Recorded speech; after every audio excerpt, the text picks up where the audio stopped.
Hello, if I haven't met you before, my name is Annie and I love exploring lighthouses. My ultimate goal is to visit every lighthouse in the world, but until then I'm visiting all of the lighthouses in the UK, and this week I went to Lowestoft Lighthouse, which is in Suffolk.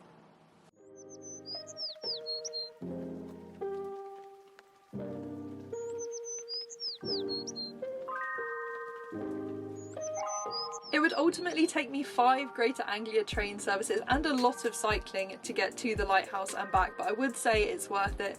Unfortunately, Lowestoft Lighthouse is privately owned, or at least that's what all of the private no entry signs said to me personally. However, it was lovely to see it from afar. You can still see the lens moving from the road.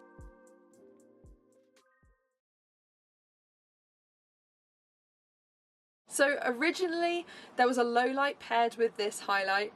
The low light would have given out a red light on the beach. The lighthouse that you see now would have given out a white beam, and between the two of them mariners would have been able to make their way through the sandbank. Now the sandbanks are continuously moving, so the low light would have been continuously moved up and down the beach. Eventually in 1706 this low light was surplus to requirements and it was taken away and demolished. Now, after seeing the lighthouse, albeit from afar, I headed down to the Lowestoft Maritime Museum to see what they had on offer. There were a lot of lighthouse related tidbits. Okay, here's a very quick rundown of all of my favourite things from the Maritime Museum in Lowestoft, starting with the lens clock, which used to turn the lantern from 1900 to 1975, and the low light, which was discontinued in 1703. Okay, next up, this guy who kind of looks like Robert Pattinson in The Lighthouse, but he's seen things that we can't even imagine. This lighthouse quiz, which if I'd been shown how to play it, I bet I'd have smoked all those kids.